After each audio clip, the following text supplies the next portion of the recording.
सभी साधक भक्तों को, मित्रों को जय श्री महाकाल। अपने पिछले वीडियो में हमने भारत के कुछ प्रसिद्ध मंदिरों के विषय में चर्चा की थी। आज की वीडियो में हम उसी क्रम को जारी रखते हुए बृहदेश्वर मंदिर और तिरुपति बालाजी मंदिर के विषय में बात करेंगे। बृहदेश्वर मंदिर तंजौर में स्थित यह मंदिर बहुत ही प्राचीन है। आक्रांताओं के द्वारा तोड़े जाने के बावजूद भारत में आज भी वास्तु के अनुसार चमत्कृत कर देने वाले मंदिर स्थित हैं और उन्हीं में से एक है भगवान शिव को समर्पित तंजावुर या तंजौर का बृहदेश्वर मंदिर, जिसे बड़ा मंदिर भी कहते हैं। भारत की मंदिर शिल्पकला का उत्कृष्ट उदाहरण है तंजावुर स्थित बृहदेश्वर मंदिर। इस भव्य मंदिर को सन 1987 में यूनेस्को ने विश्व धरोहर घोषित किया था। राजा राज चोल प्रथम ने 1004 से 1009 ईस्वी सन के दौरान इस मंदिर का निर्माण कराया था। चोल शासकों ने इस मंदिर को राजराजेश्वर नाम दिया था, लेकिन तंजौर पर हमला करने वाले मराठा शासकों ने इस मंदिर का नाम बदलकर बृहदेश्वर कर दिया। अब इस मंदिर के विषय में कुछ ऐसी बातें जानते हैं जिन्हें सुनकर आप आश्चर्यचकित हो जाएंगे। नंबर 1, गुंबद की कभी भी छाया नहीं पड़ती है। पत्थरों से बना यह अद्भुत और विशालकाय मंदिर है और वास्तुकला का उत्तम प्रतीक है। इस मंदिर की रचना और गुंबद की रचना इस प्रकार हुई है कि सूर्य इसके चारों ओर घूम जाता है, लेकिन इसके गुंबद की छाया भूमि पर नहीं पड़ती है। दोपहर को मंदिर के हर हिस्से की परछाई जमीन पर दिखती है, लेकिन गुंबद की नहीं। हालांकि इसकी कोई पुष्टि नहीं करता है। इस मंदिर के गुंबद को करीब 88 टन के एक पत्थर से बनाया गया है और उसके ऊपर एक स्वर्ण कलश रखा हुआ है, मतलब कि वे कभी अलग हो ही नहीं सकते। इस विशाल मंदिर को लगभग 1,30,000 टन ग्रेनाइट से बनाया गया और इसे जोड़ने के लिए न तो किसी ग्लू का इस्तेमाल किया गया है और न ही चूने या फिर सीमेंट का। मंदिर को पजल सिस्टम से जोड़ा गया। सबसे आश्चर्य वाली बात तो यह है कि विशालकाय और ऊंचे मंदिर के गोपुर के शीर्ष पर करीब 80 टन वजन का वह पत्थर कैसे रखा गया, जिसे कैपस्टोन कहते हैं। उस दौर में तो कोई क्रेन वगैरह भी नहीं होती थी। आश्चर्य है कि उस दौर में मंदिर के लगभग 100 किलोमीटर के दायरे में एक भी ग्रेनाइट की खदान नहीं थी। फिर इतनी दूर से वो सारा ग्रेनाइट पत्थर वहाँ कौन लाया और किसने उस ऊंची जगह पर इसे किस प्रकार स्थापित किया, यह आज भी एक कौतूहल का विषय है। नंबर 3, प्राकृतिक रंग और अद्भुत चित्रकारी जो इस मंदिर की छटा को अपूर्व बनाती है। इस मंदिर को ध्यान से देखने पर लगेगा कि शिखर पर सिंदूरी रंग पोता गया है या रंगा गया है, लेकिन यह रंग बनावटी नहीं है, बल्कि पत्थर का प्राकृतिक रंग ही ऐसा है। यहाँ का प्रत्येक पत्थर अनूठे रंग से रंगीन है। जैसे जैसे आप मंदिर की परिक्रमा करते हुए उसके चारों ओर घूमते हैं, आपको यहाँ की दीवारों पर विभिन्न देवी देवता और उनसे जुड़ी कहानियों के दृश्यों को दर्शाती हुई अनेक मूर्तियाँ दिखाई देती हैं। इन मूर्तियों को रखने के लिए बनाए गए कोष्ठ, पंजर या आले पवित्र घड़े का चित्रण करने वाले कुंभ पंजर के साथ बिखरे हुए हैं। माना जाता है कि इस मंदिर के भीतरी पवित्र गर्भगृह के प्रदक्षिणा मार्ग की दीवारों पर पहले चोलाकालीन चित्रकारी हुआ करती थी, जिन्हें बाद में नायक वंशियों के समय की चित्रकारी से अधिरोपित किया गया था। क्योंकि जैसा कि आप जानते हैं, जब कोई भी राजवंश बदल जाता है तो वो पहले वाले कार्य के ऊपर थोड़ी छेड़छाड़ कर देते हैं। बस वैसा ही इसके मामले में भी हुआ। बृहदेश्वर मंदिर के चारों ओर गलियारों की दीवारों पर एक खास प्रकार की चित्रकारी देखने को मिलती है।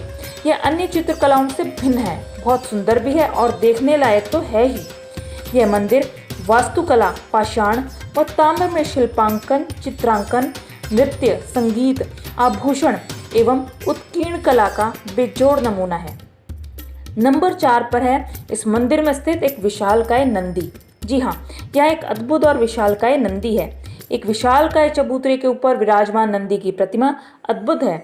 नंदी मंडप की छत शुभ्र नीले और सुनहरे पीले रंग की है। इस मंडप के सामने एक स्तंभ है जिस पर भगवान शिव और उनके वाहन को प्रणाम करते हुए राजा का चित्र बनाया गया है। यहाँ स्थित नंदी की प्रतिमा भारतवर्ष में एक ही पत्थर को तराशकर बनाई गई नंदी की दूसरी सर्वाधिक विशाल प्रतिमा है।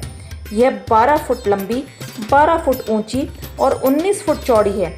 25 टन वजन की यह मूर्ति 16वीं सदी में विजयनगर शासनकाल में बनाई गई थी।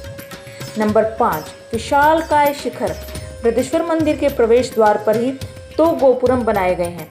इन दोनों गोपुरमों से गुजरते ही आपके सामने ही मंदिर का दृश्य अवरुद्ध करता हुआ एक विशाल नंदी दिखेगा। मंदिर के इस भाग को नंदी मंडप कहा जाता है। नंदी की यह विशाल मूर्ति देखकर ऐसा प्रतीत होता है जैसे इसे मंदिर को बुरी नज़र से बचाने का काम सौंपा गया हो। नंदी मंडप पार करते ही मंदिर की सबसे भव्य संरचना अथवा मंदिर का जो शिखर है वह आप लोगों का ध्यान अपनी ओर खींचेगा। मंदिर के शिखर के शीर्ष पर एक ही पत्थर से बनाया हुआ विशाल वृत्ताकार कलश स्थापित किया गया है। इसे देखकर मन में यह शंका उत्पन्न होती है कि शिखर का संतुलन बनाए रखने के लिए कहीं पूरा मंदिर ही डगमगा न जाए। इस मंदिर के गुंबद को 80 टन के एक पत्थर से बनाया गया है और उसके ऊपर एक स्वर्ण कलश रखा हुआ है। यह मंदिर दुनिया का सबसे ऊंचा मंदिर है। 13 मंजिला इस मंदिर को तंजौर के किसी भी कोने से देखा जा सकता है।